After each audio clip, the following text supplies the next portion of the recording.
الحمد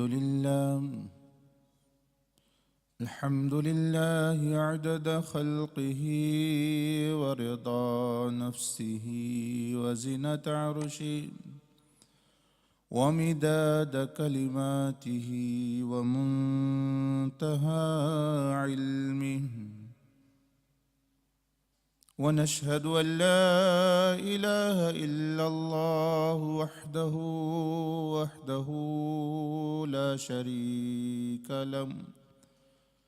لا شريك له ولا نذير له ولا وزير له، ونشهد أن سيدنا ونبينا وشفيعنا محمد رسول الله صلى الله عليه وعلى آله وأصحابه وسلم.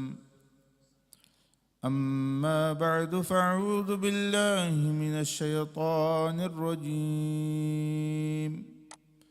بسم الله الرحمن الرحيم.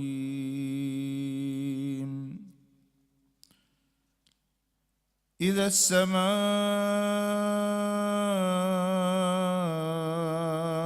انفطرت وإذا الكواكب انتثرت وإذا البحار فجرت وإذا القبور بعثرت علمت نفس ما قدمت وأخرت. يا أيها الإنسان ما غرك بربك الكريم الذي خلقك فسواك فعدلك في أي صورة ما شاء ركبك. كلا بل تكذبون بالدين وإن عليكم لحافظين كراما كاتبين يعلمون ما تفعلون. إن الأبرار لفي نعيم وإن الفجار لفي جحيم يصلونها يوم الدين وما هم عنها بغائبين.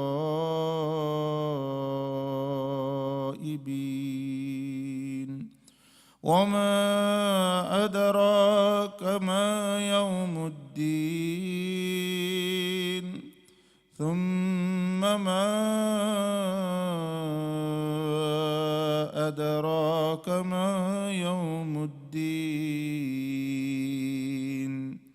يوم لا تملك نفس لنفس شيئا والأمر يومئذ لله.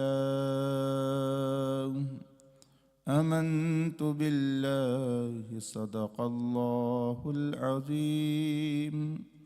اللهم صل وسلم وبارك على سيدنا محمد وعلى آله وأصحابه أجمعين.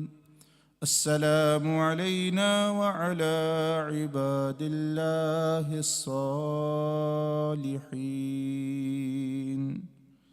أما بعد،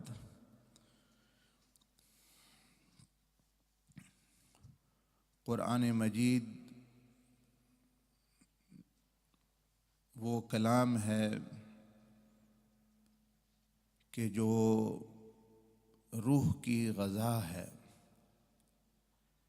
یہ اس ہستی نے اتارا کہ جس نے روحوں کو پیدا فرمایا، روحوں کو تخلیق فرمایا، جس نے جسم کو بھی پیدا فرمایا۔ جسم کی غذا، کیونکہ جسم مٹی سے نکلا ہوا ہے، جسم مٹی سے بنا ہوا ہے، تو اس کی غذا بھی زمین سے نکلتی ہے۔ گندم ہے، بریڈ ہے، روٹیاں ہیں، پھل ہیں، سبزیاں ہیں، مختلف قسم کے فروٹ، یہ ساری جسم کی غذا، جسم کی حفاظت کے لیے مکانات ہیں۔ مکانات بھی دیکھیں وہ اینٹوں سے، مٹی سے بنی ہوئی ہیں، جسم پر سجانے والی چیزیں ہیں، سونا ہے، چاندی ہے، وہ بھی زمین سے نکلا۔ اب جس اللہ نے جسم کو پیدا فرمایا، اسی نے روح کو بھی پیدا فرمایا۔ تو جسم کی غذا اور ضروریات اللہ نے زمین میں رکھ دی کہ جسم زمین سے نکلا ہے، آیا ہے، اور روح جو ہے یہ آسمانوں سے آئی ہے، یہ روحوں کے جہاں سے آئی ہے، عالم ارواح سے آئی ہے، یہ اوپر کی دنیا سے آئی ہے۔ تو اس کی غذا، اس کا کھانا پینا، اس کی ضروریات یہ کس طرح صحیح رہے گی، اس کی غذا بھی اوپر سے آتی۔ اور وہ کیا؟ قرآن۔ یہ قرآن اوپر سے آیا، جبریل علیہ السلام آسمانوں سے قرآن لے کر اترتے۔ تو قرآن کو سننا یہ روح کی غذا ہے۔ اب کئی لوگ یہ بھی کہہ دیتے ہیں جی موسیقی روح کی غذا ہے۔ کئی لوگ یہ بھی کہتے ہیں آج کل کہ میوزک جو ہے، موسیقی، میوزک، یہ روح کی غذا ہے کہتے ہیں۔ تو کسی نے جواب دیا ہے، اس نے کہا کہ ہاں، یہ موسیقی یا میوزک روح کی غذا تو ہے، لیکن بدروح کی غذا ہے۔ یہ کسی بدروح کی موسیقی بدروحوں کی غذا ہے۔ جو روحیں پاک اور صاف اور مطمئنہ ہیں، ان کی غذا تو قرآن ہے، اللہ کا ذکر ہے۔ اور بدروحوں کی غذا، وہ بدروحوں کی غذا بد ہی ہوگی پھر۔ تو وہ موسیقی جو ہے وہ کہے، اس کو کہو بھئی اگر تمہیں یہ لگتا ہے کہ تمہاری غذا، تمہاری روح کی غذا موسیقی ہے، تو تمہاری روح بدروح بن چکی ہے۔ اس بدروح کو نیک روح بناؤ گے تو پھر جو ہے غذا قرآن مجید میں تمہیں نظر آئے گی، اللہ کا ذکر سننے میں، اللہ کے پاک کی باتیں سننے میں، اللہ کے احکام سننے میں، نبی صلی اللہ علیہ وسلم کا تذکرہ، آپ صلی اللہ علیہ وسلم کی سیرت اور زندگی اور احادیث سننے میں، نیک اور صالحین، نیکی کی بات سننا پھر غذا بنے گی، نیک روح کی غذا یہ۔ اور بد روح تو وہ بد ہے، اس کو بدی چیزیں اچھی لگے گی، تو اس کو غذا۔ تو موسیقی وغیرہ، میوزک، یہ کوئی روح وغیرہ کی غذا نہیں ہے، یہ نفس اور بد روح یعنی اس طرح کی ہے۔ تو ابھی میں نے اس اللہ پاک کے پاک کلام سے آپ کے سامنے ایک سورت پڑھی، جس کو 30ویں سپارے کی سورت ہے، سورۃ الانفطار۔ اس میں اللہ پاک نے یہ ارشاد فرمایا، مفہوم بات کا سمجھانے کا مقصد یہ ہوتا ہے کہ انسان کو جھنجھوڑا جائے کہ انسان اس دنیا میں آ کے کن جھمیلوں میں اور مشکلات میں پڑا ہوا ہے، غم کی داستانیں ہیں، پریشانیوں کی کہانیاں ہیں، بے وفائیوں کی کہانیاں ہیں، قتل و غارت کی کہانیاں ہیں، غم زیادہ خوشیاں کم۔ تو یہ کیا ہے؟ تو اللہ پاک نے فرمایا کہ یہ جہاں جو ہے میں نے خوشی کے لیے بنایا ہی نہیں ہے. یہ دنیا اللہ پاک نے خوشی کے لیے، کہ جس میں صرف خوشی ہو، جس میں صرف اطمینان ہو، جس میں صرف جو ہے چین ہو، جس میں صرف سکون ہو، جس میں جو ہے پریشانی نہ ہو، غم نہ ہو، دکھ نہ ہو، درد نہ ہو، تکلیف نہ ہو، بے وفائی نہ ہو، یہ چیزیں نہ ہوئی. تو اللہ پاک نے فرمایا کہ یہ دنیا میں نے اس مقصد کے لیے نہیں بنائی، بلکہ اللہ پاک نے فرمایا کہ الذی خلق الموت والحیات لیبلوکم ایکم احسن عملا، کہ اس جہاں میں، اس دنیا میں تمہیں جو بھیجا گیا ہے یہ آزمائش گاہ ہے، یہ ابتلا کی یعنی آزمائش کی جگہ ہے، یہ امتحان کی جگہ ہے. یہاں سب کچھ مکس ہے، یہاں اندھیرا بھی ہے، یہاں روشنی بھی ہے، یہاں نیکی بھی ہے، یہاں بدی بھی ہے، یہاں غم بھی ہے، یہاں خوشی بھی ہے، یہاں وفا بھی ہے، لوئلٹی بھی ہے، بے وفائی بھی ہے، دکھ درد بھی ہیں، اور سکون اور چین کی بھی نشانیاں ہیں. تو یہ دونوں چیزوں سے مرکب بنی ہوئی ہے. تو اس دنیا میں جو صرف سکون، اطمینان، چین اور خوشی ڈھونڈ رہا ہے تو وہ غلط جگہ میں ڈھونڈ رہا ہے. اس جہاں میں صرف محض وہ چیز پائی نہیں جائے گی، بلکہ اس کو اللہ پاک نے دارالعمل بنایا ہے، امتحان، آزمائش گاہ. ہاں، جب خوشی کا گھر اللہ پاک نے بنایا ہے، لیکن اس گھر کو نہیں بلکہ جنت کے گھر کو بنایا ہے، جس کو فرمایا کہ جنت نام ہی خوشی کا ہے. کہتے فلاں تو گویا جنت میں رہ رہا ہے، فلاں تو گویا جنت میں رہ رہا ہے، مطلب وہ خوشی میں رہ رہا ہے. تو جنت نام ہی خوشی کا ہے، جنت نام ہی سکون، اطمینان، ہر عیش اور عشرت.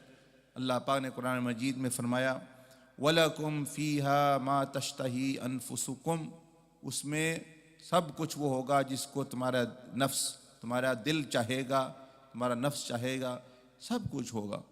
وَلَكُمْ فِيهَا مَا تَدَّعُونَ، اور جس کے انسان سے اللہ نے وعدہ کیا ہو یا انسان مانگے گا وہ بھی اس کو ملے گا.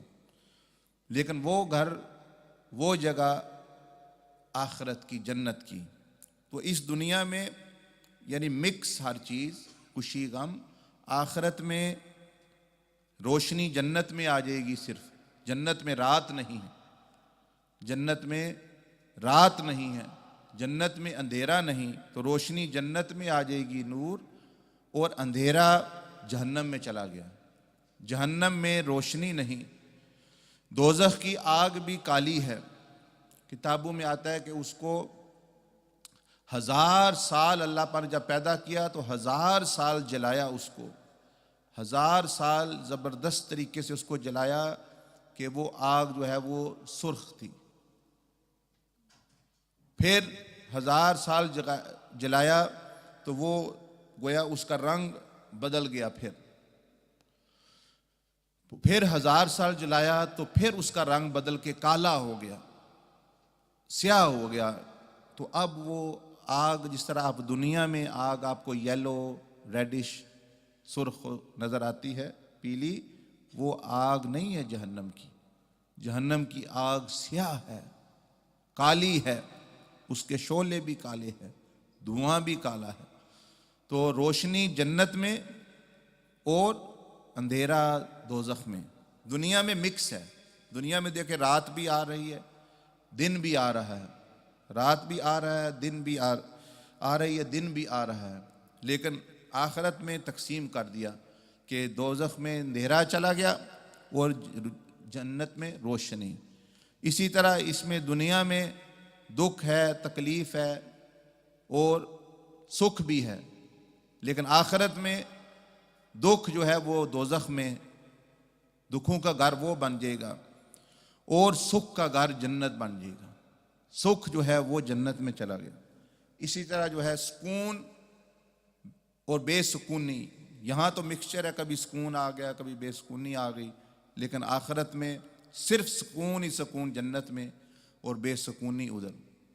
چین اور بے چینی، خوشی جنت میں اور غم جو ہے وہ دوزخ میں. اسی طرح جو ہے یہاں مکس ہے، اس لیے یہاں کیونکہ امتحان ہو رہا ہے، یہاں یہ بندہ جو چیز تلاش کرے گا اس کو وہ نہیں ملے گی صرف. اور آخر یہاں نیک اور بد، گدھا اور گھوڑا سب رہ رہے ہیں ادھر. یہاں انبیاء علیہ السلام بھی تشریف لائے اور دوسرے بڑے بد کردار فرعون، نمرود، اس طرح کے لوگ بھی جو ہے وہ آئے اور چلے گئے. یہاں بد اور نیک رہتے ہیں، نیک اور بد رہتے ہیں. نیک عورتیں، بد عورتیں، فاحشہ عورتیں، صالحہ عورتیں، یہ ساری ادھر اس دنیا میں رہ رہی ہیں. لیکن آخرت میں سورۃ یاسین میں اللہ پاک نے فرمایا قیامت کے دن یہ اعلان ہوگا وَامْتَازُوا الْيَوْمَ أَيُّهَا الْمُجْرِمُونَ، اے مجرموں، اے فاسقوں، اے گناہ گاروں، اے باغی مردوں اور عورتوں، آج میرے نیک بندوں سے تم علیحدہ ہو جاؤ. دنیا میں تم رلے ملے رہے اور سمجھتے تھے کہ ٹھیک ہے اسی طرح آخرت میں بھی ہوگا. فرمایا کہ نہیں، وَامْتَازُوا الْيَوْمَ أَيُّهَا الْمُجْرِمُونَ، اے مجرموں، اے مجرمہ عورتوں، فاحشہ عورتوں، ناچنے کودنے والوں، جنہوں نے میرے بندوں کو بھی گمراہ کیا اور خود بھی گمراہ ہوئے، بد کردار بنی، دوسروں کو بھی بد کردار بنایا، آج علیحدہ ہو جاؤ. کیوں؟ الم اعہد الیکم یا بنی آدم، کہ اے آدم کی اولاد، اے آدم کی بیٹی، اے آدم کے بیٹے، کیا تم سے یہ وعدہ نہیں لیا گیا تھا اللہ تعبد الشیطان، کہ شیطان کی پوجا اور تابع داری مت کرنا، شیطان کی پوجا اور تابع داری مت کرنا، لیکن تم نے اس کی تو آج علیحدہ ہو جاؤ، شیطان کا گروپ علیحدہ ہو جاؤ. وَأَنِ اعْبُدُونِی، کیا اس کا عہد نہیں تم سے لیا گیا؟ کیا انبیاء نے تمہیں پیغام نہیں دیا کہ تم وَأَنِ اعْبُدُونِی، کہ میری عبادت اور اطاعت کرنا، میری فرمان برداری کرنا، ھذا صراط مستقیم، یہی سیدھا راستہ ہے. لیکن جو ہے تمہیں جو ہے وہ شیطان نے گمراہ کر دیا. اور اللہ پاک نے فرمایا وَلَقَدْ أَضَلَّ مِنْكُمْ جِبِلًّا كَثِيرًا، کہ بہت سارے لوگوں کو کثرت کے ساتھ شیطان نے تمہیں بہکا دیا ہے. أَفَلَمْ تَكُونُوا تَعْقِلُونَ، تو تم کیوں نہیں سوچتے، سمجھتے اور عقل استعمال کرتے کہ ہم بچیں، ہم بچ جائیں. دیکھو میجارٹی کو اس نے گمراہ کر دیا. آپ اپنی عقل استعمال کریں، علم استعمال کریں، نیک و صالحین لوگوں کا ساتھ اختیار کریں تو آپ بچ جائیں. تو یہاں جو ہے مکسچر ہے، یہاں ظلم ہے، انصاف ہے. بعض دفعہ انصاف تھوڑا مل گیا، زیادہ تر ظلم ہو رہا ہے دنیا میں. دیکھیں ایک چور بازاری اور قتل و غارت اور فتنہ فساد کا جو ہے وہ بازار گرم ہے. کیوں؟ یہ دنیا آزمائش گاہ ہے. یہاں اگر یہ دارالجزا ہوتی تو جو عورت گھنگرو باندھ کر یا کپڑے پہن کر وہ ڈانس کر رہی ہے تو زمین پھٹ جاتی. وہ جو عورت بے پردہ بن ہو کر باہر بالوں کو پھیلا کر نکلتی ہے تو وہ زمین میں دنسا دی جاتی. اگر یہ دارالجزا ہوتا، اگر یہ دنیا بدلے کا گھر ہوتا، اگر یہ نتیجے کا گھر ہوتا.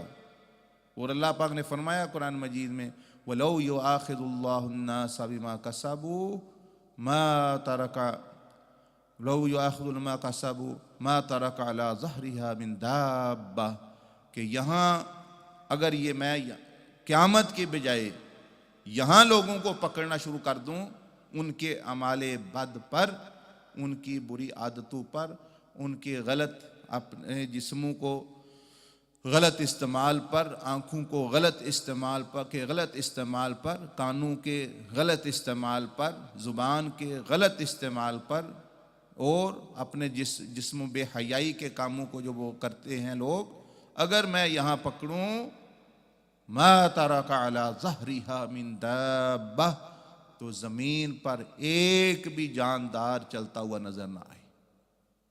ایک بھی جاندار زندہ چلتا ہوا انسان آپ کو نظر نہ آئے. کہ یعنی یہ اگر اللہ اس کو دنیا کو دار الجزا بنا دیتا کہ بھئی اس میں جو کرو گے وہ بدلہ اسی وقت مل جائے گا، تو پھر تو یہ معاملہ ہوتا. لیکن اللہ پاک نے فرمایا وَلَٰكِن يُؤَخِّرُهُمْ، لیکن اس دنیا میں ہم نے کیونکہ امتحان ڈھیل اور کھل دی ہوئی ہے کہ کر لو جو کچھ کرنا ہے، یہاں ہم مؤخر کر دیتے ہیں، ڈیلے کر دیتے ہیں، لیکن ہمیشہ کے لیے فار ایور اینڈ ایور نہیں.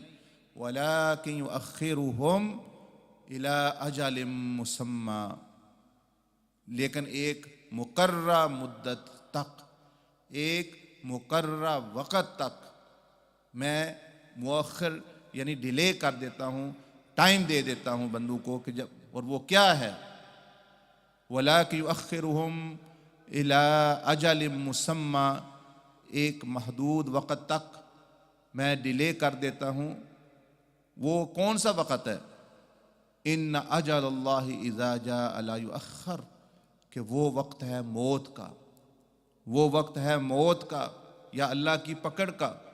اور اللہ پاک نے فرمایا ان اجل اللہ اذا جاء لا یؤخر، اور جب وہ وقت آ جائے گا تو بے شک کچھ بھی جو ہے وہ آگے وقت نہیں دیا جائے گا. لا یستأخرون ساعة ولا یستقدمون، ایک سیکنڈ جس سانس پر آپ کی روح نکلنی ہے اس کے بعد نہ ایک سانس ملے گا، نہ اس سے پہلے ایک سانس نکلے گی روح. ولیکن ان اجل اللہ اذا جاء لا یؤخر، جو ہے ان اللہ علیم خبیر. اور جب ایسی بات ہے تو یہ بھی ذہن میں رکھو اور یہ بھی جان لو کہ اللہ ہر چیز سے خبردار ہے، علم رکھتا ہے تمہارے اعمال کے، کون سے اعمال تم کر رہے ہو. تو مقصد بات کرنے کا یہ کہ یہاں اللہ پاک نے اس کو آزمائش، ٹیسٹنگ گراؤنڈ ایک کھل دی ہوئی ہے، ڈھیل دی ہوئی ہے ہمیں بھی اور ساری دنیا کو بھی کہ کر لو جو کچھ کرنا ہے. اعملوا ما شئتم، جو مرضی ہے کرو. لیکن یہاں سزا جزا کا نظام نہیں ہے، وہ اللہ کا جو قیامت کے دن کا ہے. یہاں کبھی تھوڑی بہت کسی کو تنبیہاً کوئی تھوڑی سزا مل گئی، کوئی کسی کو جزا مل گئی، تو یہ صرف جزوی یعنی پارشل ملتی.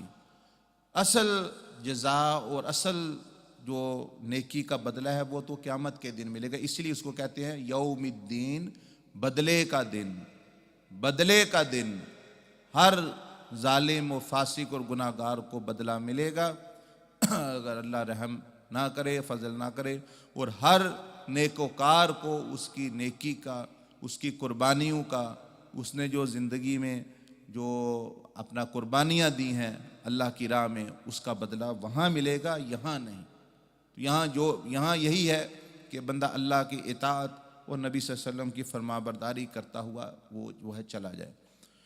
تو عرض کر رہا تھا میں آپ سے کہ یہاں اس دنیا میں تو جو ہم گناہ کرتے ہیں تو اگر اللہ کی پکڑ آئے تو ہم اسی وقت آ جائے، پھر کر ہی نہ سکے. لیکن جو ہے اللہ پاک ڈھیل دیتے ہیں.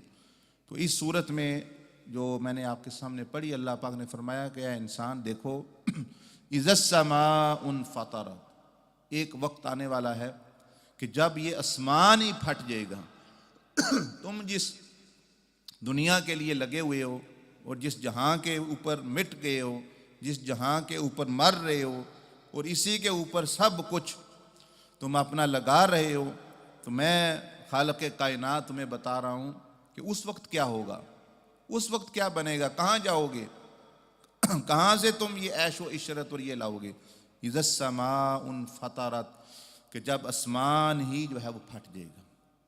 تم اس جہاں میں بڑے خوش پھر رہے ہو اور تھوڑا وقت ملا ہے، سمجھتے ہو کہ ابھی ہمیں کون پوچھنے والا ہے. وَإِذَا الْكَوَاكِبُ انتَثَرَتْ، یہ آسمان کی زینت، ستارے کیا ہیں؟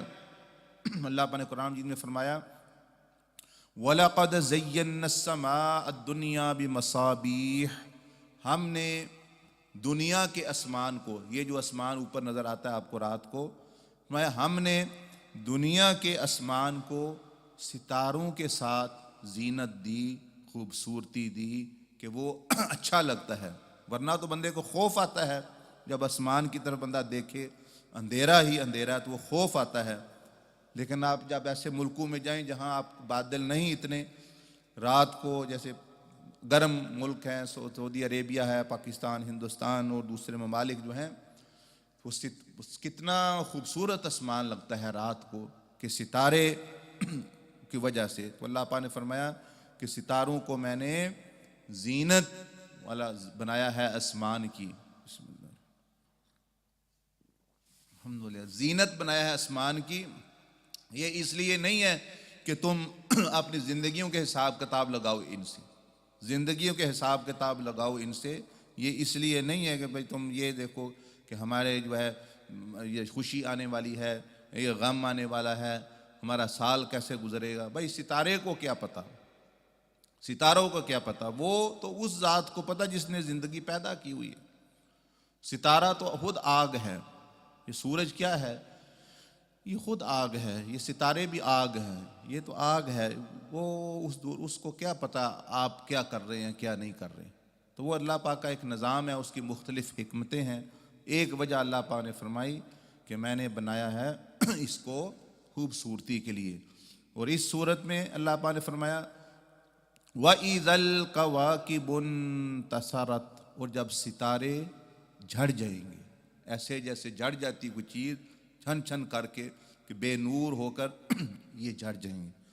تو یہ اشارہ اس طرف ہے کہ انسان تم دیکھو، اے عورت اے مرد، دیکھو کہ جب آسمان کی خوبصورتی ختم ہو جائے گی تو تیرا حسن کہاں قائم رہے گا، تیرے گھر کی ڈیکوریشن کہاں قائم رہے گی، تیرے وہ خوبصورت کپڑوں کے ستارے کہاں رہیں گے جب آسمان کے ستارے گر جائیں گے، اور تمہارے وہ جو زیورات کے ستارے کہاں رہیں گے، اور میک اپ کے ستارے کہاں رہیں گے کہ جب آسمان کے ستارے گر جائیں گے۔ اتنا بڑا نظام، اتنا بڑا جہاں، اور جس کو دیکھو تو انسان پر خوف طاری ہو جاتا ہے۔ جب وہ ہی گر جائیں گے تو تم خود سوچو انسان کہ تمہارا حسن، تمہاری خوبصورتی، تمہاری جوانی، تمہارے گھر کی زینت، تمہاری گاڑیوں کی زینت، تمہارے کاروباروں کی زینت، تمہارے کپڑوں کی خوبصورتی، تمہارے کپڑوں کے رنگ، تمہارا اپنا رنگ اور تمہاری جوانی، یہ بھی جھڑ جائے گی۔ جب اتنے بڑے بڑی چیزیں جھڑ جائیں گی تو یہ کہاں رہیں گی۔ وہ کہتے ہیں کہ انسان مشہوری کے لیے یہ چیزیں اختیار کرتا ہے، کہتے ہیں مشہوری۔ اب حضرت رابعہ بصریہ رحمہ اللہ کا دیکھیں، ایک عورت ہے، تاریخ میں ان کا نام محفوظ ہے، بچہ بچہ عورت ان کو جانتی ہے کہ حضرت رابعہ بصریہ بھئی ایک بزرگ عورت گزری ہے۔ بھئی کیوں؟ مشہوری کے لیے عام طور پر بندے کو کیا چاہیے، اس کو بڑا خاندان چاہیے، بھئی پیچھے کوئی رویل فیملی ہو یا بہت بڑا خاندان ہو، تب اس کو یاد رکھا جاتا ہے، تب اس کا نام محفوظ ہوتا ہے۔ دوسرا، اگر اس کا بہت ہی حسن و جمال، بہت کوئی خوبصورت عورت، اس کا حسن و جمال بے مثال ہو، تو وہ اس کو بھئی یاد، بھئی فلاں بہت خوبصورت حسن و جمال کے حساب سے عورت تھی، تو اس لیے اس کو یاد رکھا گیا۔ تیسرا، اس کی اولاد ہو، بہت اولاد ہو، بڑے اچھے اولاد ہو اور اس کا نام روشن کرے، اس لیے اس کو یاد رکھا۔ اور چوتھا، مال و دولت ہو، یا پھر مال اور دولت ہو، بہت پیسے ہوں کے بعد یہ عورت تھی بڑی امیر تھی۔ تو یہ چار چیزوں پہ وجہ سے عموماً عورت یاد رکھی جاتی ہے، یعنی حسن و جمال کی وجہ سے، خوبصورتی کی وجہ سے، مال و دولت کی وجہ سے، کوئی بہت بڑا خاندان ہے اس کے پیچھے، اس خاندان سے ہے، یا اس کی اولاد اس سے پھر خاندان بنا اور اس کی اولاد بہت عہدوں پر پہنچی۔ لیکن یہ چاروں چیزیں تو رابعہ بصریہ میں نہیں ہیں۔ خاندان کیا؟ وہ ایک غلام خاندان کی ہے، غلام خاندان کی ہیں، خاندان ہی غلام تھا آپ، یعنی آپ جس خاندان سے آپ کا تعلق تھا۔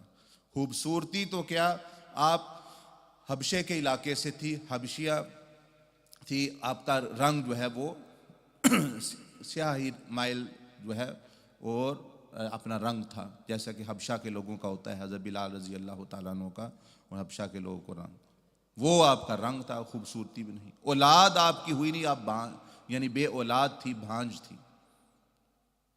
اور جو ہے مال و دولت، وہ تو آپ غلام تھی، غلام کے پاس کیا مال و دولت ہو، لیکن آپ کا نام کیوں زندہ، آپ کا جو مقام ہے وہ کیوں ہے؟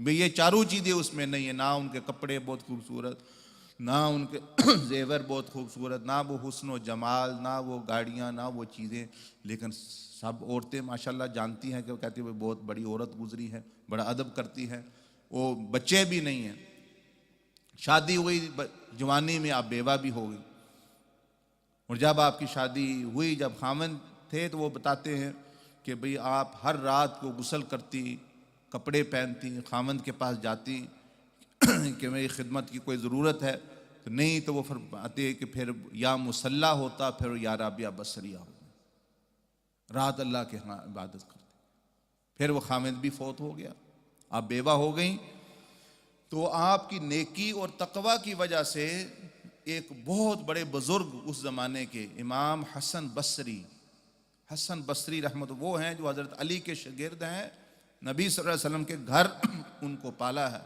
گیا ہے، اور امام حسن بصری وہ بندے ہیں کہ یہ ظاہری طور پر بھی اتنے خوبصورت تھے کہ کتابوں میں لکھا ہے کہ بھئی یہ بچیوں سے کسی نے پوچھا عید والے دن بھئی تم نے کون سی خوبصورت عورت دیکھی ہے یا مرد کون سا اچھا لگا بچیوں سے چھوٹے، تو انہوں نے کہا کہ ہم نے امام حسن بصری کو دیکھ، ان سے زیادہ خوبصورت کوئی نہیں دیکھا، نہ عورت نہ مرد ان سے جیسا خوبصورت، اتنا حسن اللہ نے دیا، اور تقوی کہ تصوف کے قادریہ سلسلہ ہو، نہ چشتیہ ہو، سہروردیہ ہو، شاذلیہ ہو، محمدیہ، یہ بہت سارے سلسلے تصوف کے ان سے ہو کر حضرت علی تک جاتے ہیں، یہ آپ کا مقام ہے۔ امام حسن البصری تابعی، بہت بڑے ولی، حضرت علی کے شاگرد، وہ انہوں نے نکاح کا پیغام بھیجا حضرت رابعہ بصریہ کو کہ آپ کا خاوند فوت ہو گیا ہے، تو اب بھئی ان کی نیکی تقوی کی بات سنتے تھے اور جانتے تھے بڑی نیک عورت ہے، خوبصورت تو نہیں، تو انہوں نے فرمایا کہ اے حسن مجھے چند باتوں کا جواب دے دو، میں تم سے نکاح کر لوں گی، یہ بتا دو کہ میں جنتی ہوں یا دوزخی ہوں، میں جنتی ہوں یا دوزخی ہوں۔ انہوں نے فرمایا میں عالم ہوں، میں یعنی اللہ نے مجھے علم عطا فرمایا ہے، میں حضرت علی کا شاگرد ہوں، لیکن یہ مجھے علم نہیں ہے کہ بھئی تم جنتی ہو یا دوزخی۔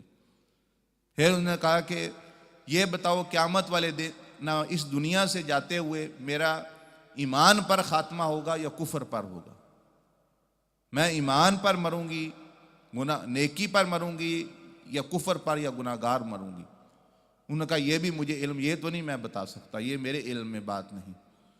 پھر انہوں نے فرمایا قیامت کے دن میرا اعمال نامہ بک آف ڈیڈ یہ دائیں ہاتھ میں دیا جائے گا یا بائیں ہاتھ میں دیا جائے گا؟ امام حسن بصری نے فرمایا کہ یہ بھی مجھے علم نہیں۔ پھر فرمایا کہ آپ مجھے یہ بتائیے کہ جب ہر ایک بندے کو پل صراط سے ہو کر گزرنا ہے، ہر ایک بندے کو پل صراط سے ہو کر گزرنا ہے، تو میں اس پل سے گر جاؤں گی جہنم میں یا پار جنت میں پہنچ جاؤں گی؟ آپ نے فرمایا میں یہ اس میں تو میں نہیں بات کر سکتا، میں نہیں جانتا تمہارا کیا حال ہوگا۔ تو فرمایا کہ پھر میں تم سے شادی نکاح نہیں کر سکتی، کیونکہ میں نے ان چیزوں کی تیاری کرنی، میں نے ان چیزوں کی تیاری کرنی ہے، اور میں نے اپنے آپ کو فارغ رکھ کے اب میں نے زندگی میں نکاح کیا، سنت ادا کر لی، اب میرا خاوند فوت ہو گیا، اب مجھے یہ 4 چیزوں کی 4 فکریں لگی ہوئی، اب مجھے یہ 4 فکریں لگی ہوئی ہیں، اب میں نے ان کو دور کرنا ہے۔ تو یہ دیکھیں میں آپ کو مثال دے رہا ہوں کہ اگر بندہ نیک نامی، مشہوری، تقوی دنیا آخرت میں چاہتا ہے تو وہ نیکی کی طرف آئے۔ تو اللہ تعالیٰ نے فرمایا اس صورت میں وَإِذَا الْكَوَاكِبُ انتَثَرَتْ کہ جب ستارے بھی گر جائیں گے، دوسری صورت میں بے نور بھی ہو جائیں گے، تو جب یہ آسمان کی خوبصورتی اور حسن کو زوال آ جائے گا، تو اے بندے، اے مرد، اے عورت، تم دیکھو کتنے چھوٹے ہو آسمان کے بندے، تمہاری خوبصورتی حسن کہاں رہے گی، تمہارے کپڑے کہاں رہے گی، تمہاری جو ہے وہ میک اپ اور وہ کہاں رہے گا۔ پھر اللہ پاک نے فرمایا وَإِذَا الْبِحَارُ فُجِّرَتْ اور آسمان بھی یہ جو سمندر ہیں یہ بھی بہہ پڑیں گے۔ یہ کتنے بڑے سمندر ہیں، سمندر بندہ کہتا ہے بہت بڑے سمندر ہیں، دریا ہیں، تو یہ بھی معاملہ جو ہے ان کا بھی ختم ہو جائے گا۔ وَإِذَا الْقُبُورُ بُعْثِرَتْ، تو کیا ہونے والا ہے پھر، تو کیا ہوگا اس کے بعد؟ فرمایا کہ تم سمجھتے ہو مر جاؤ گے، کچھ نہیں ہونے والا، نہیں، جب پھر قبریں کھل جائیں گی، تمہیں کھول دیا جائے گا، قبروں کو کھول دیا جائے گا۔ وَإِذَا الْقُبُورُ بُعْثِرَتْ، اور جب قبریں کھل جائیں گی، عَلِمَتْ نَفْسٌ مَّا قَدَّمَتْ وَأَخَّرَتْ، پھر ہر ایک جان لے گا کہ اس نے پھر کیا آگے بھیجا ہوا ہے اور کیا پیچھے چھوڑا ہے، کیا آگے، یعنی کون سے عمل آگے بھیجے ہوئے ہیں۔ اس وقت پھر یہ سوال ہوگا کہ کون سے عمل آگے بھیجے ہوئے ہیں۔ پھر اللہ پاک نے فرمایا یا ایھا الانسان، کہ اے انسان، ما غرک بربک الکریم، وہ تمہیں رب کے بارے میں کس نے دھوکہ دے دیا، کس چیز نے تمہیں بدگمان بنا دیا۔ ایک عالم کہہ رہے تھے کہ یہ اس سے ہی ہے جیسے ماں مثال کے طور پر بلا تشبیہ ہو بلا وصف بچے کو کہے کہ بچہ جو ہے وہ روٹھ رہا ہے، وہ دوسروں کے پاس جا رہا ہے، تو ماں بچے کو کہے کہ بچے میں تو تمہاری خیر خواہ ہوں، باپ کہے میں تمہارا خیر، تم کیوں مجھ سے بدگمان ہو رہے، دوسروں کی بات سن رہے ہو، دوسروں کے پیچھے چل رہے ہو۔ ماں کہے میں تمہیں، میرے ذریعے تم پیدا ہوئے ہو، میں نے تمہیں پالا ہے، تمہیں کس نے میرے بارے میں بدگمانی پیدا کر دی ہے، میرے بارے میں تمہارا خیال بدل دیا، تم دوسروں کی طرف جا رہے ہو۔ تو فرما رہے ہیں بلا تشبیہ و بلا مثال، اللہ پاک بھی انسان کو یہ کہہ رہے ہیں کہ یا ایھا الانسان، کہ اے انسان، ما غرک، کہ تمہیں کس چیز نے دھوکے میں ڈالا، تمہیں لوگوں نے دھوکے میں ڈال دیا ہے، شیطان نے ڈال دیا ہے، تم دنیا کے لیے اللہ کو چھوڑ رہے ہو، دنیا تمہاری خیر خواہ نہیں ہے، تم لوگوں کے لیے چھوڑ رہے ہو، لوگ تمہارے خیر خواہ نہیں ہیں، تم جو ہے عیش و عشرت کے لیے چھوڑ رہے ہو، یہ تمہارے پاس نہیں رہے گا، تم دنیا کے لیے، مال و دولت کے لیے، یہ تم سے لے لی جائے گی، یہ بے وفائی کر دے گی ہر چیز۔ ما غرک بربک الکریم، وہ رب جو بہت کریم ہے، کرم کرنے والا ہے، تم اس کے بارے میں بدگمان ہو گئے ہو، اس کے بارے میں تم کیوں نہیں آ رہے کہ وہ تمہاری، اگر وہ حکم دیتا ہے کہ تم نماز پڑھو، روزہ رکھو، پردہ کرو، یہ زنا نہ کرو، شراب نہ پیو، ناچو کودو نہ، اور مطلب یعنی اپنی حفاظت کرو، اور اپنے یہ احکام دیے ہیں بھئی خامند کی اطاعت کرو، اور جو ہے لوگوں کے حقوق پورے کرو، بہن ہو تو بھائی کے حقوق پورے کرو، ماں ہو تو جو ہے اپنا اولاد کی اچھی تربیت کرو، یہ سارے جو حکم دیے گئے ہیں، تو یہ اللہ پاک گویا فرما رہے ہیں یہاں کہ یہ تمہارے اس لیے دیے کہ میں تمہارا خیر خواہ ہوں، تمہارے بہتری چاہتا ہوں، اور تم بھاگ رہے ہو، تم سمجھتے ہو کہ دوسری طرف جو ہے وہ شیطان تمہارا دشمن ہے۔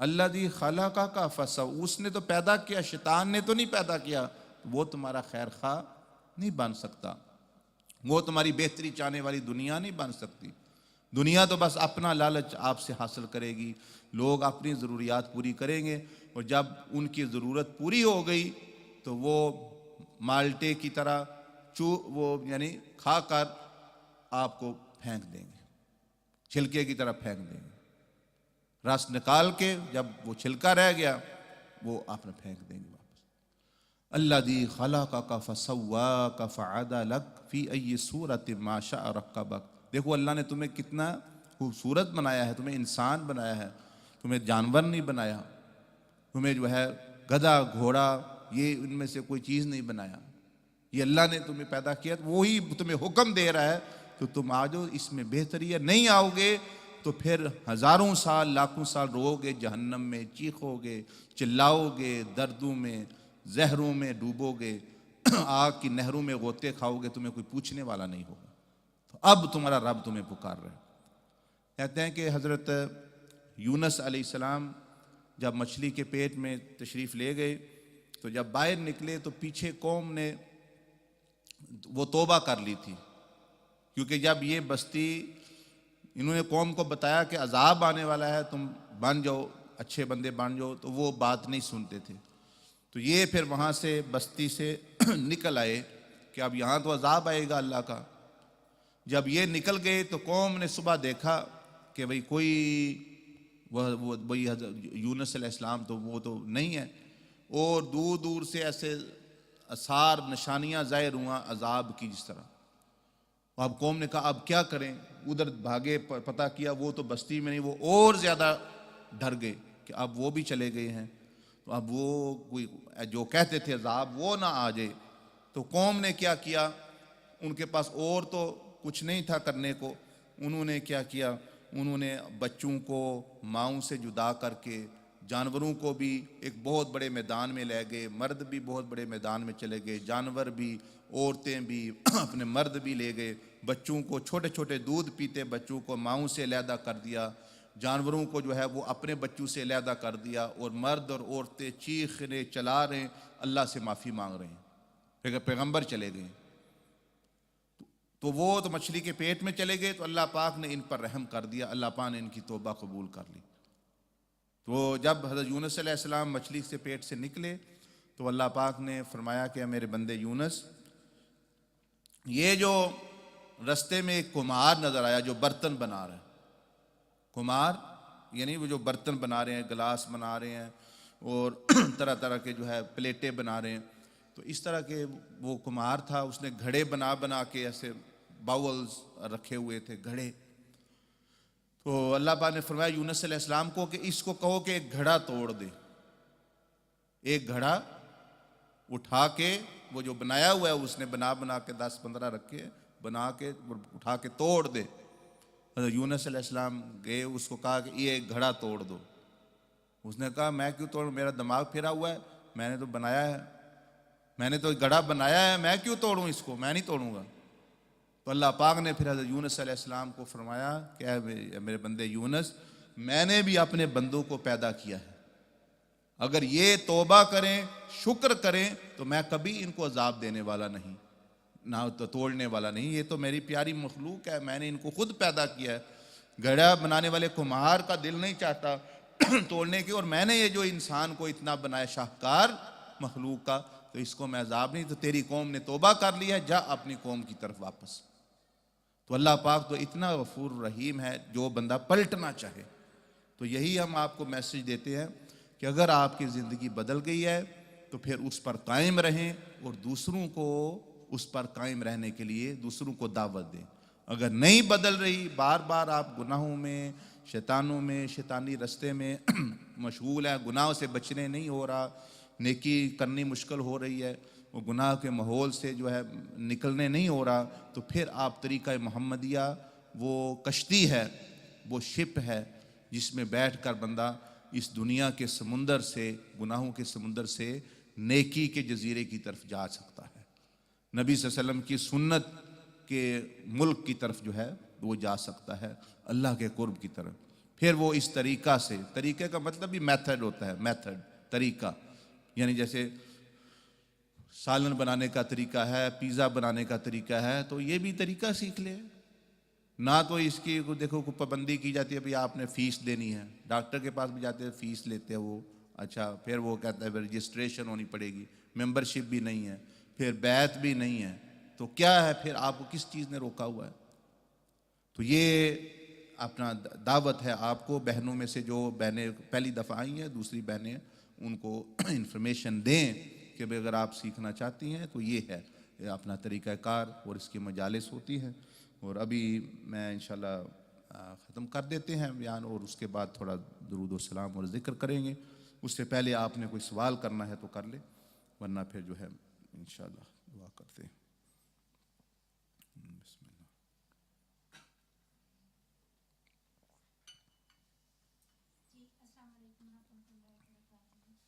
وعلیکم السلام۔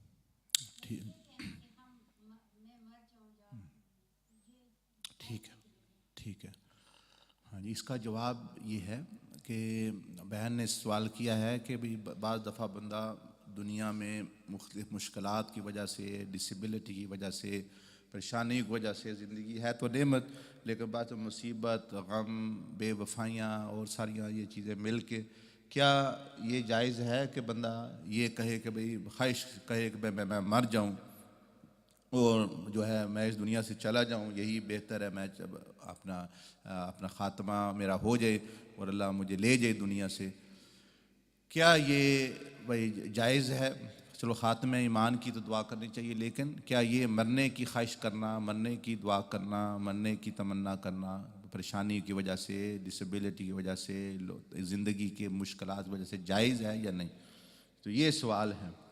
اس سوال کا جواب حضور صلی اللہ علیہ وسلم نے اپنے وقت میں اپنے پیارے کلام میں، پیاری احادیث شریف میں دیا ہے، اور حضور صلی اللہ علیہ وسلم نے فرمایا کہ تم میں سے کوئی بھی مصیبت کی وجہ سے موت کی تمنا نہ کرے۔ نبی صلی اللہ علیہ وسلم نے فرمایا حدیث شریف میں، امام قرطبی نے اس کو روایت کیا تو اب تذکرہ میں اپنی کتاب میں، کہ تم میں سے کوئی بھی مصیبت کی وجہ سے، دنیا کی مصیبت کی وجہ سے موت کی تمنا نہ کرے، اور اگر کرنی ہی ہو دعا اپنی موت کی دعا کرنی ہو، یہ تو ہے بھی مسئلہ بن گیا، بتا دیا کہ بھئی ایسی جائز نہیں تمنا، ایسی دعا کرنا، تو کیا پھر اس کا حل کیا ہے؟ پھر انسان تنگ آ گیا، وہ کیا کہے؟ تو نبی صلی اللہ علیہ وآلہ وسلم نے فرمایا کہ اگر تم نے دعا کرنی ہی ہے موت کی، تو پھر یہ دعا کر کہ اے اللہ مجھے اس وقت تک زندہ رکھ جس وقت تک زندہ رہنا میرے لیے تیرے علم میں بہتر ہے، اور اے اللہ مجھے اس وقت وفات عطا فرما، اس وقت موت عطا فرما جس وقت میرے لیے مرنا بہتر ہے۔ تو یہ دیکھیں نا، یہ وہ بھی آپ کی بات بھی بیچ میں پوری ہو گئی اور بندہ گناہ سے بھی بچ گیا۔ تو جب بندہ تنگ آئے یا کہ تو یہ دعا کرے، اللہ جس وقت تک میرے لیے زندہ رہنا بہتر ہے مجھے زندگی عطا فرما، اور جب میرے لیے مرنا بہتر ہے مجھے موت عطا فرما، کیونکہ آپ کو علم نہیں کہ آپ کے لیے مرنا کب بہتر ہے، آپ تو اپنے تنگی کی وجہ سے کر رہی ہیں، اللہ کو علم ہے کہ آپ کے لیے موت کب بہتر ہے۔ تو پھر جب آپ نے یہ دعا کر دی تو الحمدللہ وہ پوری ہوگی۔ پھر اگر کوئی گناہ کی بات بھی نہیں، اور ہے بھی بہت اچھی دعا کہ آپ کی پھر اللہ پاک روح اس وقت نکالے گا جب آپ کے لیے مرنا ٹھیک ہوگا، جب مرنا بہتر ہوگا، ایمان کی حالت میں ہوگا، نیکی کی حالت میں ہوگا۔ باقی یہ جو آزمائشیں ہیں جو آپ کہتے ہیں بندہ پریشانی میں آ جاتا ہے، جیسے کل بھی پوچھ رہا تھا مجھ سے کوئی کہ وہ بہت سارے یہ جو اولڈ ہاؤزز میں بہت سے لوگ رہ رہے ہیں، بوڑھے مائیاں اور بوڑھے مرد اور عورتیں، تو وہ کہتے ہیں کہ ہمیں اللہ نے کس لیے اب زندہ رکھا ہوا ہے، نہ تو ہمیں کوئی وزٹ کرنے آتا ہے، نہ ہم کھا سکتے ہیں، نہ پی سکتے ہیں، صحیح بیماریاں ہیں، پریشانیاں ہیں، مطلب ہمیں کس وقت اللہ ہمیں کیوں نہیں لے جاتا؟ تو یہ وہ پوچھ رہے۔ تو پہلی بات تو یہ ہے کہ اگر یہ مسلم معاشرے کا حصہ ہو، اسلامی تعلیمات پہ پہلے ہی بندہ اپنے اولاد کی تربیت اب آپ کریں گی، تو وہ اولاد آپ کو اس طرح اولڈ ہاؤسز میں نہیں چھوڑے گی، وہ تو سعادت سمجھے گی کہ بھئی ہمیں والدین کی خدمت کا موقع ملے، وہ بوڑھے ہو گئے ہیں، ہمارے لیے یہ جنت کا ایک دروازہ گویا کھل گیا ہے۔ لیکن جب آپ ان کو دنیا کے بارے میں رہیں گے، کام ڈھونڈو، پڑھو، ڈاکٹر بن جاؤ، یہ کرو وہ کرو، تو آپ نے تو وہ جب ان کو دنیا مل گئی آپ کو وہ چھوڑ دیں گے، پوچھیں گے بھی نہیں۔ تو اس لیے آپ کے کام وہی آنے والی ہے جو آپ نے آخرت کی انویسٹمنٹ، ان کو دین کی سمجھ بوجھ دے دی، وہی آپ کے دنیا ان کے کام آئے گی، آخرت کی محنت، دین کی محنت آپ کے بھی کام آئے گی، ان کے بھی کام آئے گی، اور دنیا صرف ان کے کام آئے گی تو آپ کے کام نہیں آئے گی۔ تو میں نے ان سے کہا کہ بھئی آئندہ آپ اگر جائیں ایسے لوگوں کے پاس اور وہ کہیں، بوڑھے لوگ یا بیمار لوگ، ہمیں اللہ نے کس لیے اب زندہ رکھا ہوا ہے، نہ تو ہمیں کوئی وزٹ کرنے آ رہا ہے، نہ تو ہم کچھ کر سکتے ہیں، نہ سو سکتے ہیں، نہ آرام سے جو ہے کھا سکتے ہیں، ہمیں کس لیے زندہ؟ تو انہیں بتاؤ کہ تمہیں اس لیے زندہ رکھا ہوا ہے کہ جو کرتوت تم نے دنیا میں کیے ان سے توبہ کر لو اور معافی مانگ لو. یہ تمہیں وقت دیا ہوا ہے, یہ تمہیں وقت دیا ہوا ہے, وہ ٹائم دیا ہوا اللہ نے کہ یہ بڑی اللہ کی بہتری ہے تمہارے لیے. اس میں اللہ نے بہتری کی کہ تمہیں ٹائم دیا ہے کہ تم اپنے گناہوں سے معافی مانگ لو, اپنے یعنی گناہوں کو بخشوا لو. اور دوسری وجہ اس کی یہ ہے کہ جو انسان کے گناہ غلطیاں ہو گئیں بیماری پریشانی کی وجہ سے وہ گناہ معاف ہوتے ہیں یا درجات کی بلندی ہوتی ہے. تو اللہ کی حکمتیں ہوتی ہیں یعنی ہر کام میں. تو مطلب تنگی دیکھیں نا, آسیہ بیوی فرعون کی جو تھیں حضرت سید آسیہ رضی اللہ تعالیٰ عنہ, وہ کتنی تنگی تھی ان کو, کتنی پریشانی فرعون نے بنائی. ان کو ان کے کیل, لوہے کے کیل ہاتھوں میں ٹھوک دیے, اور جو ہے لیکن جو ہے انہوں نے ایمان پر ڈٹی رہیں اور اپنا یہی انہوں نے دعا کہ اللہ پاک بھائی مجھے جنت اپنے پاس جنت میں ٹھکانہ دینا. یہ نہیں کہا کہ بھئی اب کیا ہو گیا وہ ہو گیا. تو مطلب یہ آزمائش ہوتی ہے. تو جب بندہ تنگ آ جائے دنیا سے, زندگی سے, تو یہ دعا کر دے اللہ پاک مجھے اس وقت موت عطا فرما جس وقت میرے لیے مرنا بہتر ہے, اس وقت زندگی دے.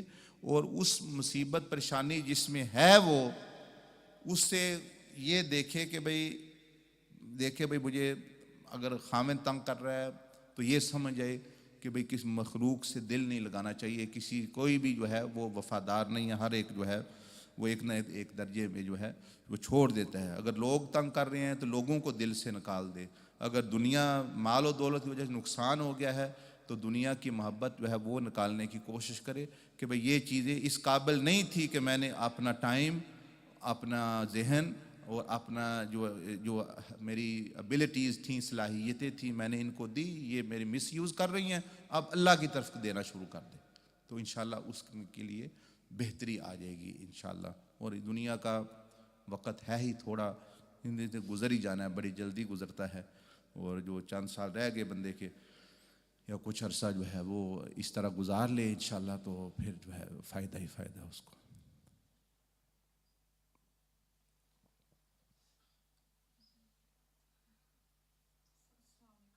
وعلیکم السلام. Yes please, why not.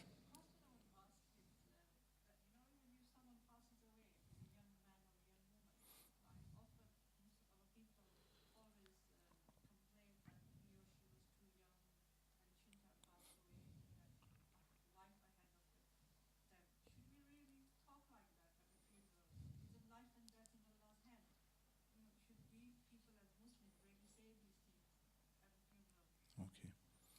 When someone passes away, you see, Allah subhanahu wa ta'ala knows the time, and He has decided the which time I'm going to take this person away from this dunya.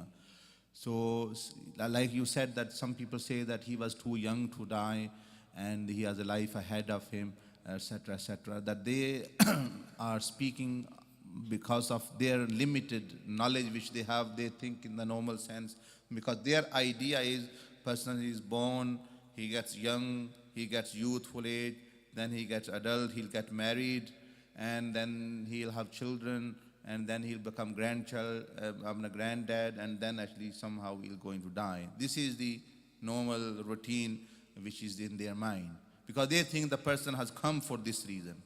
But when someone dies early, like in young age or the age of youth, they think that cycle have not been completed. So why they say this? Because they think that this is a full life cycle, while Allah subhanahu wa ta'ala, as I have mentioned, that the purpose of Allah azza wa jal to send us here is to test. When the time of test expires, it can expire as 20 years age, 30 years age. It's up to Allah how long He wants to test you.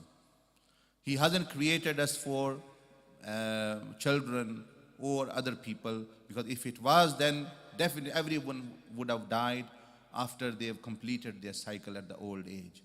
He's not created us for the children but yes, the children, the family and friends are there, through which Allah subhanahu wa ta'ala tests people, how we deal, how we react, and how we deal with them, and how we live with them, and how in spite of living with them we remember Allah or we forget Allah. They are for testing purposes. So when Allah subhanahu wa ta'ala considers and the time He has destined that I want to test this person for 20 years. Time of test ends, finish. Time for 40 years, it ends. So you are right, one should not say that he has died too early, etc., etc. This is based on ignorance and jahala, and not actually knowing the reality of the life of dunya. And that is correct what you said, that we shouldn't speak things like this. Rather, we should take lesson for ourselves, that look, this person's life have ended, test has expired. I should also consider that my life might end as well before I think it will end.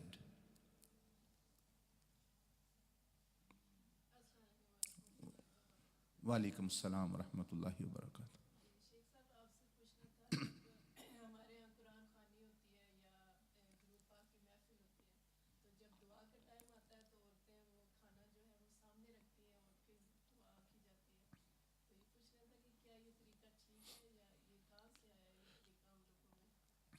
اچھا دیکھیں، جب دعا کی جاتی ہے تو کہتے ہیں بھی کھانا سامنے رکھتے ہیں لوگ، تو نہ کھانا سامنے رکھنا ضروری ہے اور نہ رکھنا ضروری ہے.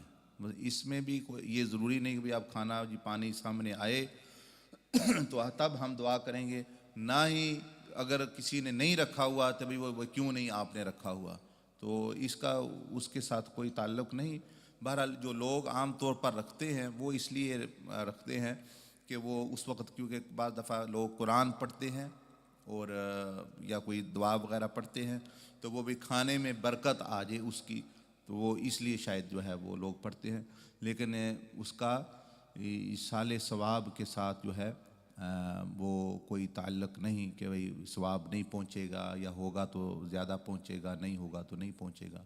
تو اس لیے میں کہہ رہا ہوں اس کو نہ ہی ریچول بنائیں کہ فور مسٹ ہے. اگر وہ کبھی پڑھا ہے سامنے ٹھیک ہے، نہیں پڑھا پھر بھی ٹھیک ہے. یہ ہے.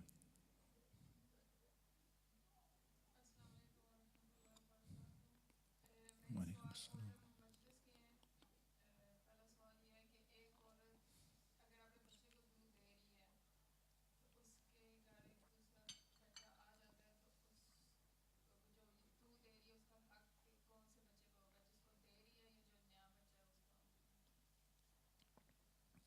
یعنی ایک پہلے اسی عورت کے بچے ہیں دونوں؟ اچھا، تو عموماً تو دیکھیں دونوں کا ہی حق بنتا ہے، لیکن جو ہے جو بعد میں جو ابھی چھوٹا ہے اس کا حق جو ہے بنسبتاً زیادہ ہے. اور ہمیں اس بات کو یہ بھی یاد رکھنا چاہیے کہ یعنی اگر تو وہ بڑا ہو گیا اب وہ دوسرا دودھ اس کو لگ سکتا ہے پھر تو وہ اس کے لیے وہی مناسب ہے، لیکن اگر وہ بھی چھوٹا ہے تو دونوں کو بھی پلا سکتے ہیں. لیکن جیسے دیکھیں کہ جب حضور علیہ السلام کو حضرت حلیمہ سعدیہ رضی اللہ تعالیٰ عنہ لے کر گئیں تو آپ صلی اللہ علیہ وسلم کے ہی ہم عمر ان کا اپنا بھی بیٹا تھا، ان کا اپنا بچہ بھی، وہ بھی چھوٹا تھا اور یہ بھی چھوٹا، یہ بھی یعنی حضور علیہ السلام کی عمر بھی بالکل چھوٹے بچے تھے، وہ بھی ایک ہی عمر تھی، وہ بھی دودھ پیتے تھے اور یہ بھی. تو وہ یہ نبی صلی اللہ علیہ وسلم کے فضائل میں اور معجزات میں یہ چیز آتی ہے، شمائل میں، کہ حضرت اماں حلیمہ سعدیہ رضی اللہ تعالیٰ عنہ فرماتی ہیں کہ نبی صلی اللہ علیہ وسلم اب دودھ جب وہ میں پلاتی تو وہ صرف جو ہے وہ ایک طرف سے دودھ پیتے اور دوسرے طرف سے بالکل نہ پیتے، وہ اپنے اس بھائی کے لیے چھوڑ دیتے. تو یہ آپ علیہ السلام کے فضائل میں آتی ہے کہ یعنی نبی کو اگر معصوم ہوتا ہے اور وہ بچپن میں عدل انصاف دوسرے کو اس کا حصہ دینا، تو یہ ہے. تو اگر تو وہ ماں پلا سکتی ہے آسانی سے دوسروں دونوں کو ٹھیک ہے، نہیں تو وہ پھر جو بچہ جو ابھی بعد میں پیدا اس کا حق جو ہے وہ نسبتاً جو ہے وہ زیادہ ہے اس کی ضرورت کی بنا پر.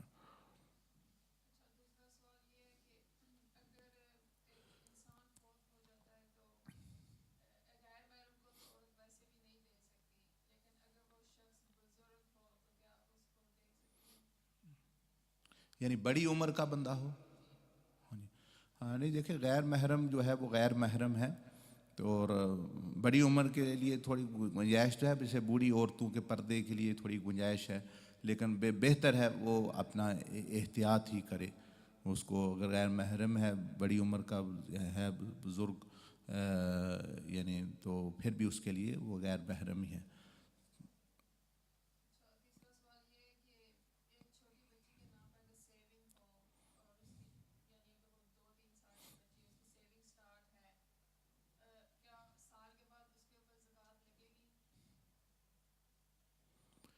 نہیں، نابالغ جو بچی ہوتی ہے یا بچہ جس کے پاس کوئی مال ہے اس پر زکوٰۃ نہیں ہے. زکوٰۃ ہوتی ہے یعنی جب بالغ ہو بندہ، تو اگر اس کی سیونگ اور اسی کی ملکیت ہے تو پھر اس پر زکوٰۃ نہیں، اگر اس کی ہے وہ.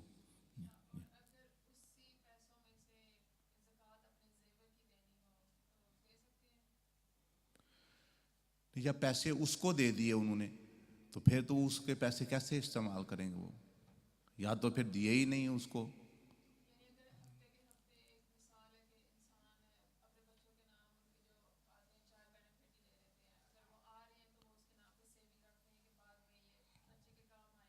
ہاں جی.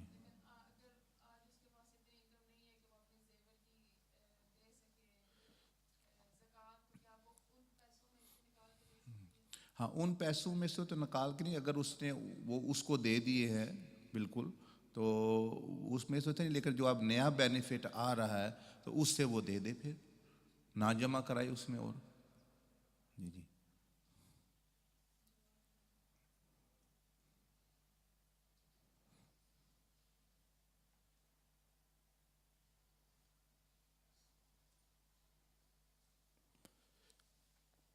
ٹھیک ہے جی، تھوڑا توجہ فرما لیں، تھوڑا ذکر کر لیں اور پھر جو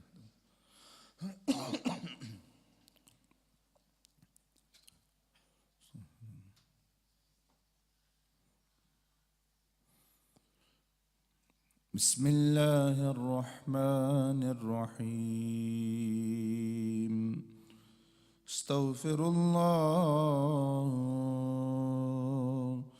الذی لا الہ الا هو الحی القیوم واتوب الیہ. استغفر اللہ الذي لا إله إلا هو الحي القيوم وأتوب إليه. استغفر الله العظيم الذي لا إله إلا هو الحي القيوم وأتوب إليه. مولاي صل وسلم دائما أبدا. مولاي صل وسلم دائما أبدا. مولاي صل وسلم دائما أبدا على حبيبك خير الخلق كلهم. على حبيبك خير الخلق كلهم.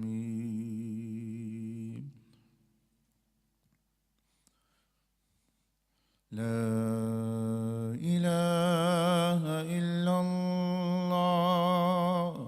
لا إله إلا الله. لا إله إلا الله. لا إله إلا الله. إلا الله. إلا الله. إلا الله. إلا الله. إلا الله. لا إله إلا الله. لا إله إلا الله.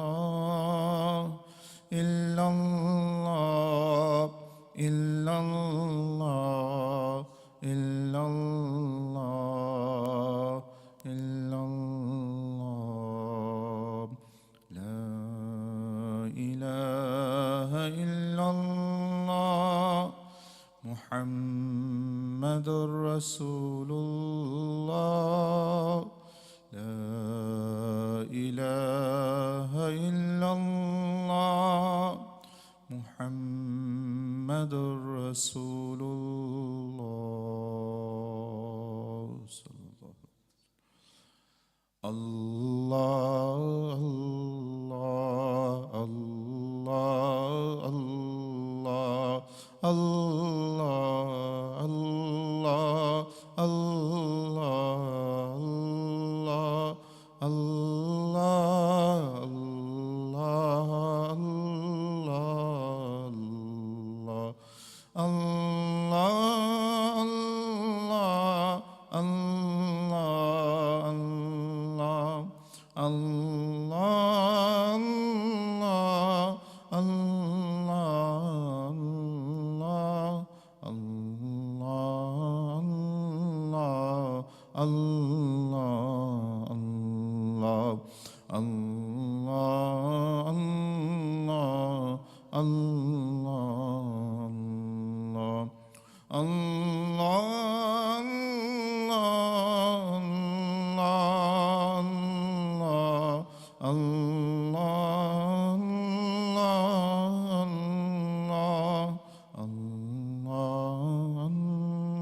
محمد رسول الله صلى الله عليه وسلم.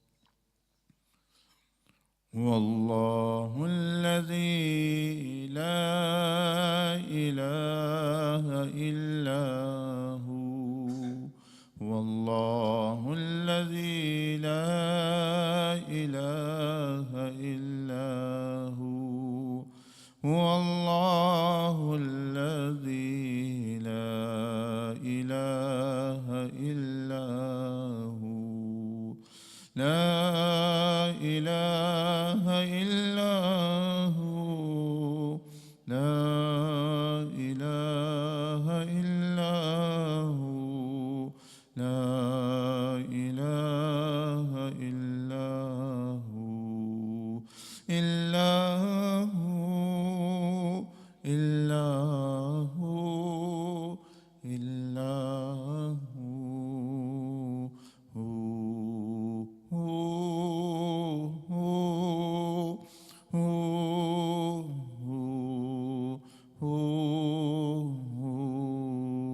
هو لا إله إلا هو لا إله إلا هو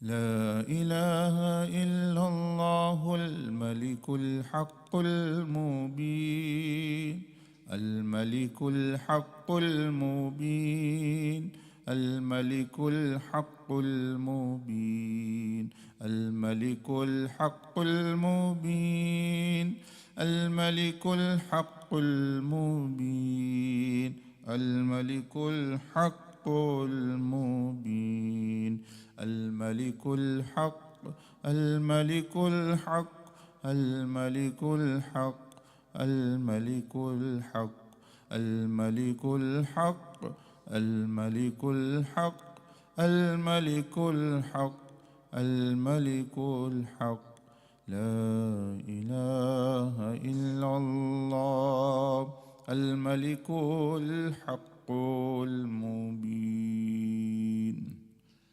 الله لا إله إلا هو الحي يا حي يا حي يا حي يا حي يا حي يا حي يا حي يا حي يا حي يا حي يا حي يا حي يا حي يا حي حي حي حي حي حي حي حي حي يا حي يا قيوم يا حي يا قيوم يا حي يا قيوم يا حي يا قيوم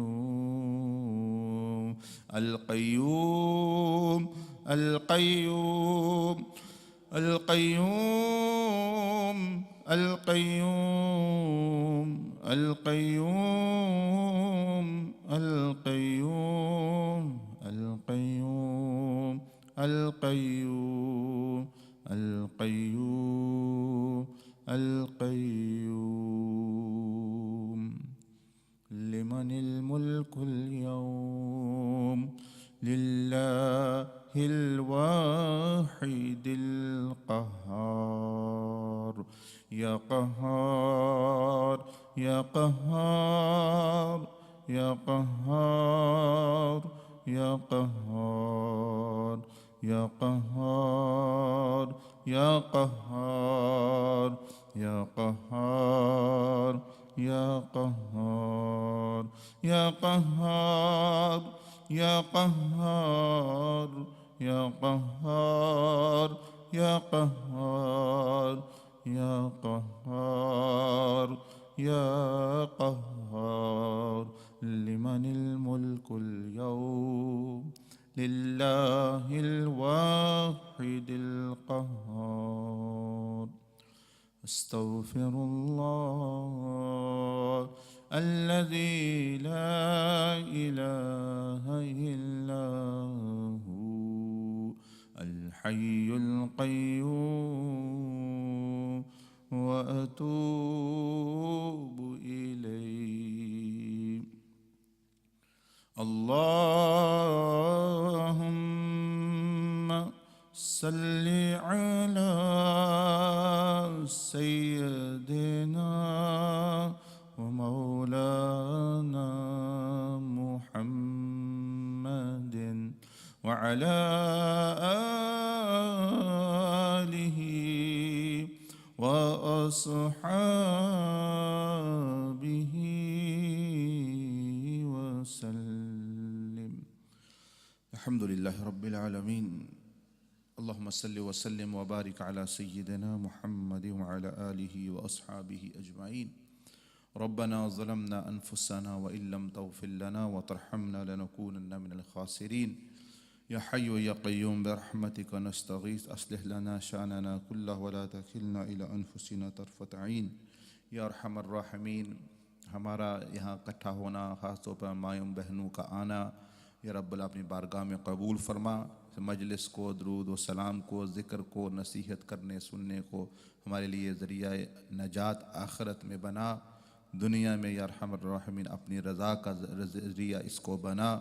یا ارحم الراحمین ہماری بخشش فرما، ہمارے والدین کی بخشش فرما، ہمارے خیش و اقارب کی بخشش فرما، تمام امت محمدی صلی اللہ علیہ وسلم کے مردوں، عورتوں، بچوں، بوڑھوں سب کی بخشش و مغفرت فرما. یا ارحم الراحمین تمام امت محمدی صلی اللہ علیہ وسلم کو بشمول ہمارے ہدایت نصیب فرما. ہمیں جو چیزیں بھی تو نے نعمت عطا فرمائی ان میں برکت عطا فرما، جو کچھ بھی تو نے عطا فرمایا اس میں عافیت عطا فرما. یا ارحم الراحمین ہماری جائز حاجتیں، تمنائیں، آرزوئیں پوری فرما. یا رب العالمین ہماری مشکلات کو آسانیوں میں تبدیل فرما، ہر بیمار کو شفا نصیب فرما، ہر قرض دار پر قرض کا بوجھ آسان فرما. یا رب العالمین گناہوں کی زندگی سے ہمیں چھٹکارا نصیب فرما، ہدایت کے راستے پر قائم و دائم عطا فرما. یا ارحم الراحمین نیکی کے راستے پر استقامت نصیب فرما، نبی صلی اللہ علیہ وسلم کی محبت، نیک صالحین کی محبت عطا فرما، ان تمام اعمال کی محبت عطا فرما جو تجھ سے قریب لے جانے والے ہیں. سب سے بڑھ کر یا اللہ اپنی رضا عطا فرما، اپنی محبت و معرفت نصیب فرما. یا ارحم الراحمین جب تک زندہ رہے نیکی اور سنت اور اسلام پر زندہ رکھ، جب موت آئے ایمان پر، تقوی پر، توبہ والی اور اپنی رضا والی موت عطا فرما. یا ارحم الراحمین ہم تیرے گناہ گار بندے ہیں، دن رات ہم سے غلطیاں ہوتی ہیں، سر سے پاؤں تک گناہ میں گرے. یا اللہ اپنی رحمت کے پانی سے ہمارے گناہوں کو دھو ڈال، ہمارے اندر کی پلیتی کو صاف فرما دے، ہمارا تزکیہ فرما دے، تو سب سے بہتر تزکیہ فرمانے والا ہے۔ یا اللہ ہر ایک کو ایک دوسرے کے حقوق پورے کرنے کی توفیق عطا فرما، خاص طور پر میاں بیوی کو ایک دوسرے کے حقوق جاننے پورا کرنے کی توفیق عطا فرما، اولادوں کو ماں باپ کی خدمت، ماں باپ کے حقوق ادا کرنے کی توفیق عطا فرما، اولادوں کو نیک و صالح بنا، جن کے لیے ابھی جو تعلیم میں ہیں ان کو تعلیم میں کامیابی نصیب فرما، جن کے جو رشتے یا شادی بیاہ کا مسئلہ ہے ان کے لیے اس میں ثانی اور بہترین اور مناسب نیک و صالح رشتے مہیا فرما۔ یا ارحم الراحمین یا مالک یوم الدین، اپنے فضل و کرم سے ہمیں طریقہ نبی صلی اللہ علیہ وسلم پر، طریقہ محمدی پر قائم و دائم فرما، اور اس پیغام کو پوری دنیا میں پھیلانے کی توفیق عطا فرما۔ ہمارے گھروں میں برکت نازل فرما، ہماری زندگیوں میں برکت عطا فرما، صحت میں برکت عطا فرما، مال و رزق میں برکت عطا فرما، جان میں برکت عطا فرما، ہر قسم کے شر سے، برائی سے محفوظ فرما۔ جن لوگوں نے دعا کے لیے کہا ہوا ہے یا اللہ تو ان کی دلی حاجتیں، آرزوئیں، پریشانیاں جانتا ہے، ان کی دلی مرادیں پوری فرما، بار بار حرمین شریفین حاضری کی توفیق عطا فرما۔ وصلی اللہ علی النبی الامہ وعلی آلہ وصحبہ وسلم تسلیما، آمین برحمتک یا ارحم الراحمین۔ استغفر اللہ، استغفر اللہ۔